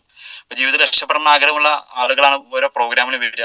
അവർ വളരെ ഫോക്കസോട് കൂടി പ്രോഗ്രാം വീക്ഷിക്കുമ്പോൾ തൊട്ടടുത്തിരിക്കുന്ന വ്യക്തിയുടെ മൊബൈൽ ഫോൺ ബെല്ലടിച്ചു കഴിഞ്ഞാൽ അല്ലെ, അത് അവർക്ക് അരോചകമായിട്ട് തോന്നും. അതുപോലെ തന്നെ നമ്മളെ പല ആളുകളും ശ്രദ്ധിക്കുക, ഇനി തൊട്ട് ശ്രദ്ധിക്കുക, ഒരു പ്രോഗ്രാമിൽ കയറി കഴിഞ്ഞാൽ നിങ്ങളുടെ മൊബൈൽ ഫോൺ ഒരിക്കലും നിങ്ങൾ എടുക്കരുത്. ആ പ്രോഗ്രാം കഴിയാണ്ടേ നിങ്ങൾ ഹോളിന് പുറത്തിറങ്ങരുത്, നിങ്ങൾക്ക് കിട്ടിയ സീറ്റിൽ നിങ്ങൾ ഇരിക്കുക. ഓക്കെ, അപ്പൊ ആ രീതിയിൽ നമ്മൾ മുന്നോട്ട് പോവുക. അതുപോലെ തന്നെ അടുത്തൊരു കാര്യം പറയാനുള്ളത് എന്താണെന്ന് വെച്ചാൽ സക്സസിൽ അല്ലെ ആക്ഷൻ പ്ലാനിൽ തന്നെ നമുക്ക് അടുത്തൊരു ഘടകം എന്ന് പറയുന്നത് നെറ്റ്വർക്ക് ആണ് അല്ലെ. അപ്പൊ നമ്മളൊക്കെ ചെയ്യുന്ന നെറ്റ്വർക്ക് ബിസിനസ്സാണ്. ഈ ബിസിനസ്സിൽ നമ്മൾക്ക് വരുമാനം കൂടണമെന്നുണ്ടെങ്കിൽ അല്ലെങ്കിൽ നമുക്ക് അസക്റ്റ് ക്രിയേറ്റ് ചെയ്യണമെങ്കിൽ നമ്മുടെ താഴെ ധാരാളം നെറ്റ്വർക്ക് നമ്മൾ ക്രിയേറ്റ് ചെയ്യണം അല്ലെ. ഒരുപാട് ആളുകളിലേക്ക് നമ്മൾ ഈ അവസരം എത്തിക്കണം എന്നുള്ളതാണ്. അപ്പൊ ഒരുപാട് ആളുകളിലേക്ക് അവസരം എത്തിക്കാൻ നമുക്ക് വേണ്ട ഒരുപാട് പ്രോഗ്രാമുകൾ നമ്മളെ ലീഡേഴ്സും നമ്മളെ ഓർഗനൈസേഷനൊക്കെ നമുക്ക് വേണ്ടി ഒരുക്കി തന്നിട്ടുണ്ട്. അപ്പൊ ഈ പ്രോഗ്രാം നമ്മൾ മാക്സിമം പരമാവധി പ്രയോജനപ്പെടുത്തുക. കാരണം പ്രയോജനപ്പെടുത്തിയെങ്കിൽ മാത്രമാണ് നമുക്ക് ധാരാളം നെറ്റ്വർക്ക് ക്രിയേറ്റ് ചെയ്യാൻ സാധിക്കുള്ളൂ. പറയാം, നമ്മൾ പല ടീമുകളും ഇപ്പൊ മന്ത്ലി പ്രോഗ്രാമുകളൊക്കെ സ്റ്റാർട്ട് ചെയ്തിട്ടുണ്ട്, പല ടീമുകളും മന്ത്ലി പ്രോഗ്രാമുകളൊക്കെ ഉണ്ട്. അപ്പൊ ഇവിടെ ഈ മന്ത്ലി പ്രോഗ്രാമിന്റെ ഒക്കെ ഉദ്ദേശം എന്താണെന്ന് വെച്ചാൽ നമ്മളൊക്കെ ഓരോ പ്രോഗ്രാമിന്റെയും ഇപ്പൊ GTS ആണെങ്കിലും BOP ആണെങ്കിലും എന്ത് പ്രോഗ്രാം ആണെങ്കിലും ബിസിനസ് ഓപ്പർച്യൂണിറ്റി പ്രോഗ്രാമിന്റെ ഒക്കെ ഉദ്ദേശം എന്താ? ഇപ്പോ നമ്മൾ സക്സസ് ഫ്രീയുടെ ഒരു വിഷൻ തന്നെ ഒരു വർഷം കൊണ്ട് 1 ലക്ഷം 2 ലക്ഷം മാസ വരുമാനത്തിലേക്ക് ഉയർന്നു വരാൻ പറ്റാവുന്ന രീതിയിലുള്ള പ്ലാനിങ് ആണ് നമ്മൾ സക്സസ് ഫ്രീ നമുക്ക് വേണ്ടി ഒരുക്കി തന്നിട്ടുള്ളത്. അപ്പൊ അതിനു വേണ്ടിയാണ് ഇപ്പൊ പല ടീമിന്റെ ഭാഗത്തുനിന്ന് മന്ത്ലി പ്രോഗ്രാം ഒക്കെ നമ്മൾ ക്രിയേറ്റ് ചെയ്തിട്ടുള്ളത്. അപ്പൊ ഈ ഒരു പ്രോഗ്രാമിന്റെ പ്രത്യേകത, അല്ലെങ്കിൽ മന്ത്ലി പ്രോഗ്രാം എന്നല്ല, വീക്ക്ലി പ്രോഗ്രാം ആണെങ്കിലും ഇപ്പൊ നമ്മുടെ താഴെ ഒരുപാട് നെറ്റ്വർക്ക് ക്രിയേറ്റ് ചെയ്യുമ്പോൾ ഇപ്പോൾ 2,10,000 ഒക്കെ വീക്കിലി ഏൺ ചെയ്യണമെന്നുണ്ടെങ്കിൽ അത്രയും ആളുകൾ നമ്മുടെ കൂടെ അസോസിയേറ്റ് ചെയ്യുമ്പോഴാണ് നമുക്ക് സിമ്പിളായിട്ട് ഈ ഒരു ടാർഗറ്റ് നമുക്ക് അച്ചീവ് ചെയ്യാൻ സാധിക്കുള്ളൂ. അപ്പൊ അതിനുവേണ്ട ഏറ്റവും ബെറ്റർ ഓപ്ഷനാണ് നമ്മുടെ പ്രോഗ്രാം എന്ന് പറയുന്നത് അല്ലെ. നെറ്റ്വർക്ക് ക്രിയേറ്റ് ചെയ്യാൻ പറ്റാവുന്ന ഏറ്റവും വലിയ ഓപ്ഷനാണ് പ്രോഗ്രാം എന്ന് പറയുന്നത്. അപ്പൊ നിങ്ങൾ നോക്കൂ, ഒരു മാസം നിങ്ങളുടെ താഴെ ഒരു 10 വ്യക്തികളെ നിങ്ങൾ നമ്മുടെ കമ്പനിയുമായിട്ട് അസോസിയേറ്റ് ചെയ്യിപ്പിച്ചു കഴിഞ്ഞാൽ അല്ലെ, നമ്മുടെ പ്രോഗ്രാമിൽ കയറ്റി നമ്മുടെ കമ്പനിയുമായിട്ട് അസോസിയേറ്റ് ചെയ്ത് കഴിഞ്ഞാൽ ഇപ്പോൾ ഒരു വർഷം കൊണ്ട് തന്നെ നമ്മുടെ താഴെ 120ഓളം ആളുകൾ അസോസിയേറ്റ് ചെയ്യുന്നതാണ് അല്ലെ. ചിന്തിച്ചു നോക്കൂ, ഒരു മാസം 10 ആളുകൾ വന്നു കഴിഞ്ഞാൽ ഒരു വർഷം കൊണ്ട് 120 ആളുകൾ നമ്മളെ മിനിമം, അത്രയും നല്ല ഒരു ശരാശരി കണക്കാണ് ഞാൻ പറഞ്ഞത്. അപ്പൊ ഈ 120 ആളുകൾ തന്നെ ഒരു 10,000 നമ്മുടെ മന്ത്ലി പ്രോഗ്രാമിന് 10,000 രൂപയുടെ റീപർച്ചേസിങ് ചെയ്താൽ തന്നെ 12 ലക്ഷം രൂപയുടെ ക്യാഷ് അല്ലെ, ക്യാഷിന്റെ ഉൽപ്പന്നങ്ങൾ പർച്ചേസ് ചെയ്യും. ഈ 12 ലക്ഷം നമ്മൾ BV-യിലേക്ക് കൺവേർട്ട് ചെയ്യുമ്പോൾ ഏകദേശം 9 ലക്ഷത്തോളം BV ക്രിയേറ്റ് ചെയ്യാൻ സാധിക്കും. 12 ലക്ഷത്തിന്റെ ബിസിനസ് ടേൺ ഓവർ ക്രിയേറ്റ് ചെയ്യാൻ 9 ലക്ഷം BV-യിലേക്ക് കൺവേർട്ട് ചെയ്യാൻ സാധിക്കും. ഈ 9 ലക്ഷം BV നമ്മൾ 12% അല്ലെ, നമ്മൾ വീക്കിലി പ്രോഫിറ്റിലേക്ക് കൺവേർട്ട് ചെയ്യുമ്പോൾ മിനിമം 1,08,000 രൂപയിലേക്ക് അത് മാറിയിട്ടുണ്ടാവും. അപ്പൊ നിങ്ങൾ ചിന്തിച്ചു നോക്കുക, ഇന്ന് ജോയിൻ ചെയ്തൊരു വ്യക്തിയെ സംബന്ധിച്ചടക്കം, ഇന്ന് സ്റ്റാർട്ട് ചെയ്തൊരു വ്യക്തിക്കടക്കം നിങ്ങൾ ഓരോ മാസവും മിനിമം 10 പ്രോസ്പെക്റ്റിനെങ്കിലും 10 പുതിയ ആളുകളെങ്കിലും നമ്മുടെ ബിസിനസ്സുമായിട്ട് അസോസിയേറ്റ് ചെയ്യാൻ ശ്രമിക്കുക അല്ലെ. ഈ 10 വ്യക്തികളെ വെച്ചുകൊണ്ട് നമ്മൾ ഒരു വർഷത്തേക്കും, ഞാൻ നേരത്തെ പറഞ്ഞ പോലെ തന്നെ 120 ആളുകളാണ്. 120 ഞാനൊരു ഒരൊറ്റ വ്യക്തിയുടെ ആക്ഷനിലൂടെ മാത്രമാണ്. പക്ഷെ ഇവിടെ നമ്മൾ ശ്രദ്ധിക്കേണ്ട വിഷയം എന്ന് വെച്ചാൽ ഒരു മാസം നമ്മുടെ കൂടെ 10 ആളുകൾ അസോസിയേറ്റ് ചെയ്ത് കഴിഞ്ഞാൽ അല്ലെ, അടുത്ത മാസം നമ്മുടെ താഴെ 10 പേരാണ് വരിക. ഈ 10 പേർക്കും 10 പേരുണ്ടാവൂലേ. ആ രീതിയിലൂടെ നമ്മൾ ബിസിനസ് നെറ്റ്വർക്ക് ബിൽഡപ്പ് ആക്കാൻ പറ്റുള്ളൂ അല്ലെ. അത് ആ രീതിയിലൂടെ നമ്മൾ നെറ്റ്വർക്ക് ബിൽഡപ്പ് ആക്കുക ചെയ്യുകയും വേണ്ട. അപ്പൊ ആ രീതിയിലൂടെ നമ്മൾ മുന്നോട്ട് പോയി കഴിഞ്ഞാൽ ഒരു വർഷം കൊണ്ട് തന്നെ നമ്മുടെ ജീവിതം മാറ്റിമറിക്കാൻ പോകുന്ന ഒരു മേഖലയാണ് നമ്മൾ. അപ്പൊ അതിനു വേണ്ടി ഫോക്കസ് ചെയ്ത് ടാർഗറ്റ് ചെയ്ത് വർക്ക് ചെയ്യുക അല്ലെ. ഒരു മാസം അല്ലെങ്കിൽ ഒരാഴ്ചയിൽ ഇത്ര ആളുകൾ നമ്മൾ അസോസിയേറ്റ് ചെയ്യിപ്പിക്കുന്ന ഒരു ദൃഢനിശ്ചയത്തോടു കൂടി നമ്മൾ മുന്നോട്ട് പോയെങ്കിൽ മാത്രമാണ് കാരണം നമുക്ക് ഈ ബിസിനസ് വിജയിക്കാൻ സാധിക്കുള്ളൂ. ഇവിടെ നമ്മൾ മനസ്സിലാക്കേണ്ടത് വെച്ചാൽ ആക്ഷൻ നിർബന്ധമാണ്. ഇപ്പൊ ഇവിടെ നമ്മൾ ചെയ്യേണ്ടത് ഇത്രയേ ഉള്ളൂ. നമ്മുടെ ടീമിൽ അല്ലെ എത്ര കണ്ട് ടീമിനെ ക്രിയേറ്റ് ചെയ്യാൻ സാധിക്കുന്നു. അപ്പൊ ഇവിടെ നോക്കുക, വീക്കിലി പ്രോഫിറ്റ് 2,10,000 കിട്ടണമെന്ന് നമ്മൾ എന്ത് ചെയ്യണം? അപ്പൊ നമ്മുടെ ഓർഗ് 1-ലും ഓർഗ് 2-ലും 20 ഓരോ ലക്ഷം ബിസിനസ് ചെയ്യാൻ കപ്പാസിറ്റി ഉള്ള 20 വ്യക്തികൾ വന്നാൽ മതി അല്ലെ. ഓരോ 20 ആളുകൾ ഓരോ ലക്ഷം ബിസിനസ് ചെയ്താൽ തന്നെ നമ്മുടെ 2,10,000 വരും അല്ലെ. ഇപ്പൊ 40 പേരാണെങ്കിൽ എന്ത് ചെയ്താൽ മതി? അവർ 9,000 ബിസിനസ് വോളിയം ക്രിയേറ്റ് ചെയ്താൽ മതി അല്ലെ. അതുപോലെ തന്നെ ഒരു 100 പേരിലേക്ക് എത്തിയാൽ വെറും 20,000 ബിസിനസ് വോളിയം ക്രിയേറ്റ് ചെയ്താൽ മതി പോരെ. അപ്പൊ 1000കണക്കിന് ആളിലേക്ക് എത്തുമ്പോൾ അല്ലെ, ഇപ്പൊ നമ്മൾ പല ലീഡേഴ്സിന്റെയും നമ്മൾ എക്സ്പീരിയൻസ് കേൾക്കാറുണ്ട്. രാവിലെ പല്ല് തേച്ചാൽ തന്നെ 2,10,000 വാങ്ങുന്ന അല്ലെങ്കിൽ 2,10,000 BV ക്രിയേറ്റ് ചെയ്യുന്ന ധാരാളം ലീഡേഴ്സ് നമ്മുടെ കമ്പനിയിലുണ്ട്. അപ്പൊ ആ രീതിയിലുള്ള ഫോക്കസോടും ടാർഗറ്റോടും നമ്മൾ മുന്നോട്ട് പോയി കഴിഞ്ഞാൽ നമുക്ക് നല്ല രീതിയിൽ അസറ്റ് ക്രിയേറ്റ് ചെയ്യാൻ പറ്റാവുന്ന നമ്പർ 1 ഓപ്പർച്യൂണിറ്റിയാണ് നമ്മളൊക്കെ ഓരോരുത്തരും ബന്ധപ്പെട്ടിട്ടുള്ളത്. അപ്പൊ ഇത് വേണ്ട രീതിയിൽ വിനിയോഗിക്കുക. കാരണം സമയവും സന്ദർഭവും വെച്ചുകൊണ്ട് വേണ്ട രീതിയിൽ വിനിയോഗിച്ച് കഴിഞ്ഞെങ്കിൽ മാത്രമേ ഉള്ളൂ നമുക്ക് എന്ത് ചെയ്യാൻ പറ്റുള്ളൂ, ജീവിതത്തിൽ സക്സസ് ക്രിയേറ്റ് ചെയ്യാൻ പറ്റുള്ളൂ. കാരണം മൈ ലൈഫ് സ്റ്റൈൽ വന്നത് കൊണ്ടോ അതായത് ഈ ബിസിനസ് ഐഡിയ അടിച്ചുകൊണ്ടൊന്നും ഒരു വ്യക്തി ഈ ബിസിനസ് രക്ഷപ്പെടില്ല. ഈ ബിസിനസ് രക്ഷപ്പെടണമെങ്കിൽ എന്ത് വേണം? ആക്ഷൻ തന്നെയാണ് പ്രധാനം അല്ലെ. ആക്ഷൻ ഉണ്ടെങ്കിൽ നമുക്ക് എന്തുണ്ടാവുള്ളൂ? റിയാക്ഷൻ ഉണ്ടാവുള്ളൂ. റിയാക്ഷൻ ഉണ്ടെങ്കിൽ തന്നെ നമുക്ക് അതിന്റെ റിസൾട്ട് ഉണ്ടാവുള്ളൂ. അപ്പൊ ആക്ഷനിലേക്ക് നമ്മൾ പോയി കഴിഞ്ഞാൽ നമ്മൾ വളരെ ശ്രദ്ധയോട്, കാരണം സമയം അധ്വാനം നമ്മൾ ഇൻവെസ്റ്റ് ചെയ്യുമ്പോൾ വളരെ കൺസിസ്റ്റന്റ് ആയിട്ടുള്ള ആക്ഷനോട് കൂടി നമ്മൾ മുന്നോട്ട് പോവുക. അപ്പൊ ആക്ഷൻ ഫോർമുലയിൽ ഉൾപ്പെടുത്തേണ്ട ഘടകങ്ങൾ ഞാൻ നേരത്തെ പറഞ്ഞത് ഒരിക്കൽ കൂടി പറയാണ്. നല്ല ആറ്റിറ്റ്യൂഡുള്ള ഒരു വ്യക്തി ആയിരിക്കുക, അതുപോലെ തന്നെ നല്ല കൺസിസ്റ്റന്റ് ആയിട്ട് വർക്ക് ചെയ്യുക. അതുപോലെ ഒരു ടീം വർക്കിന്റെയും ടൈം മാനേജ്മെന്റിന്റെ ഒരു ബിസിനസ് ആണത്. നല്ല രീതിയിൽ നമ്മൾ സമയം വിനിയോഗിക്കുക, നല്ല ടീമിനെ കൂടെ അസോസിയേറ്റ് ചെയ്യുക. അപ്പോൾ ഈ ബിസിനസ് നമ്മളെ താഴെ വരുന്ന ടീമാണ് നമ്മുടെ ടീം അല്ലെ. അപ്പൊ നല്ലൊരു ടീമിന്റെ കൂടെ നല്ല ടീമിനെ ക്രിയേറ്റ് ചെയ്തുകൊണ്ട് നല്ല രീതിയിൽ ടൈം മാനേജ്മെന്റ് ചെയ്തുകൊണ്ട് നമ്മൾ ബിസിനസ് മുന്നോട്ട് പോകുക. അതുപോലെ നല്ല ഇൻവെസ്റ്റ്മെന്റ് അല്ലെ. കാരണം ഇവിടെ നമ്മൾ ഇൻവെസ്റ്റ്മെന്റ് സമയം അധ്വാനമാണ്. നല്ല രീതിയിൽ നല്ല വേണ്ടപ്പെട്ട അതായത് നല്ല നല്ല വ്യക്തികളിലേക്ക് ഇൻവെസ്റ്റ് ചെയ്തെങ്കിൽ മാത്രമേ നമുക്ക് ബിസിനസ്സിൽ വിജയിക്കാൻ പറ്റുള്ളൂ. അതുപോലെ തന്നെ ഓപ്പർച്യൂണിറ്റി വേണ്ട രീതിയിൽ ഓപ്പർച്യൂണിറ്റി പ്രോഗ്രാം പരമാവധി പ്രോഗ്രാം നിങ്ങൾ ഫോക്കസ് ചെയ്യുക അല്ലെ. ഈ ഒരു ഓപ്പർച്യൂണിറ്റി നമ്മുടെ കൈകളാണ് കിട്ടിയത്. കാരണം ഒരുപാട് ധാരാളം ആളുകൾ ഇപ്പൊ നമ്മൾ തന്നെ ചിന്തിച്ചു പോകാം, നമ്മുടെ നാട്ടിൽ ധാരാളം ആളുകൾ ഉണ്ടെങ്കിലും ഈ അവസരം കിട്ടിയതായിരിക്കാം നമുക്കാണ് അല്ലെ. അപ്പൊ ഈ കിട്ടിയ അവസരം, ഈ ഓപ്പർച്യൂണിറ്റി പരമാവധി ആളുകളിലേക്ക് എത്തിച്ചുകൊണ്ട് നല്ല രീതിയിലുള്ള നെറ്റ്വർക്ക് ബിൽഡപ്പ് ചെയ്തുകൊണ്ട് നല്ലൊരു അസറ്റ് ക്രിയേറ്റ് ചെയ്യാം എല്ലാവർക്കും സാധിക്കട്ടെ എന്ന് ഞാൻ ആശംസിക്കുന്നു. അതുപോലെ തന്നെ ഇന്ന് ഈ ഒരു അവസരം കേട്ടിട്ടുള്ള ആളുകൾക്ക് എല്ലാവർക്കും അല്ലെങ്കിൽ ഈ ബിസിനസ്സുമായി നമ്മുടെ ടീമുമായി അസോസിയേറ്റ് ചെയ്ത എല്ലാ ആളുകൾക്കും ജീവിതത്തിൽ വിജയിക്കാൻ ആവശ്യമായ ആരോഗ്യവും ആയുസ്സും ദൈവം തരട്ടെ എന്ന് പ്രാർത്ഥിച്ചുകൊണ്ട് ഇന്നത്തെ ഈ ചെറിയൊരു സെക്ഷൻ ഞാനിവിടെ വൈൻഡപ്പ് ചെയ്യുകയാണ്. അപ്പൊ ഇതിനൊരു അവസരം നൽകിയ എൻ്റെ അപ്ലൈം ലീഡേഴ്സിനും എൻ്റെ സക്സസ് ബറി ഗ്ലോബലിന്റെ ഫൗണ്ടേഴ്സ് ഫാമിലിക്കൊക്കെ ഒരിക്കൽ കൂടി നന്ദി രേഖപ്പെടുത്തിക്കൊണ്ട് എല്ലാവരും ഇന്ന് തന്നെ ഇപ്പോൾ തന്നെ ആക്ഷനിലേക്ക് നമ്മൾ ഇറങ്ങുക. അതുപോലെ തന്നെ നമ്മളെ വർക്കിംഗ് പ്ലാനിലേക്ക് ഇറങ്ങുക, ഫീൽഡിലേക്ക് ഇറങ്ങുക. കാരണം ഇപ്പം നമ്മൾ വിചാരിക്കുക നമ്മളെ രക്ഷപ്പെടുത്താൻ വന്ന ആളുകൾ നിലവിലുള്ള ആളുകളൊന്നല്ല, നമ്മളെ രക്ഷപ്പെടുത്താനുള്ള ആളുകൾ ഇപ്പോഴും പുറത്താണുള്ളത്.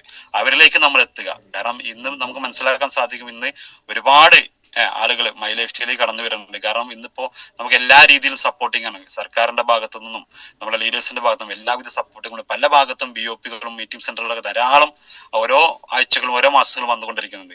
അപ്പൊ ഇതൊക്കെ നമ്മൾ വേണ്ട രീതിയിൽ പ്രയോജനപ്പെടുത്തിക്കൊണ്ട് മുന്നോട്ട് പോകാൻ നമുക്ക് നമ്മുടെ ജീവിതത്തിൽ നമ്മുടെ 3 തലമുറയെ സംരക്ഷിക്കാൻ പറ്റിയിട്ടുള്ള ഒരു അവസരമാണെന്ന് നമ്മൾ മനസ്സിലാക്കുക.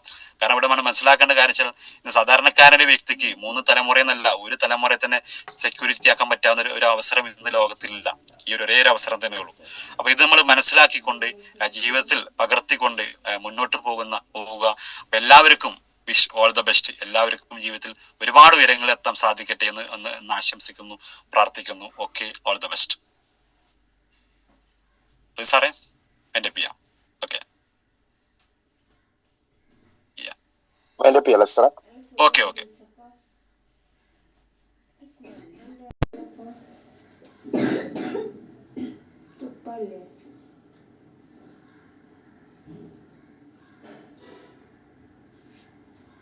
ചായ